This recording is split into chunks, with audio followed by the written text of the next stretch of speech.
Imagine a society where your place was determined at birth, not by your dreams, but by something else entirely. Where one group held immense power and another was denied even their basic humanity.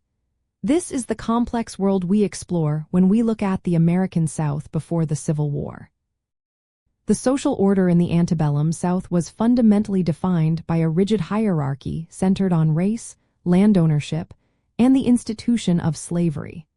Wealth, status, and power flowed directly from the ownership of enslaved people and the vast agricultural estates they worked. At its core, slavery was not just an economic system, it was the bedrock of the entire social structure. It created a distinct class of enslaved people, legally considered property, who formed the absolute base of this pyramid. Their unpaid labor generated the immense wealth that propelled the Southern economy. At the very top of this hierarchy stood the wealthy planter class.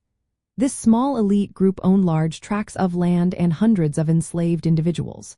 They wielded disproportionate political, economic, and social influence, shaping laws and cultural norms to protect their interests and maintain the status quo. Their perceived honor and aristocratic ideals were central to their identity and their dominance. Below the planters were the yeoman farmers. These individuals owned smaller plots of land and few or often no enslaved people. They were largely self-sufficient, cultivating their own land, but they strongly aspired to achieve planter status.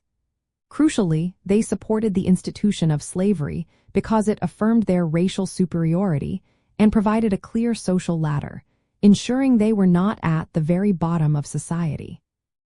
Further down the social ladder of free society were the poor whites. These individuals were often landless and worked as laborers or subsistence farmers. Despite their economic struggles, they still held a position above enslaved people. This racial hierarchy was a critical psychological glue for the system, offering even the poorest whites a sense of status and belonging. The ultimate defining factor, permeating every layer, was the racial caste system. This system legally and socially subjugated African Americans, whether enslaved or nominally free. It ensured that race, above all else, determined one's place in society, opportunities, and ultimately, one's very humanity. Understanding this structure is key to interpreting primary sources, laws, and social customs from the period. This intricate social structure was not without its internal tensions. For instance, the paternalistic ideal some planters professed was often a deliberate facade. It was designed to justify their brutal exploitation of enslaved labor, masking the constant threat of rebellion and flight. Additionally, an elaborate honor culture among the elite reinforced their dominance, dictating duels and strict social codes that upheld their authority and distinguished them from common laborers. The Antebellum South social order was a deeply stratified system, intricately woven with the economic engine of slavery and the pervasive ideology of racial supremacy.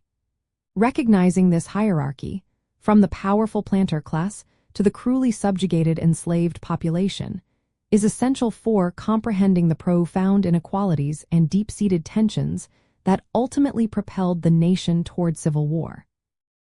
It reveals how society was not just divided by wealth, but by a legal and cultural framework designed to perpetuate a very specific and deeply unjust way of life.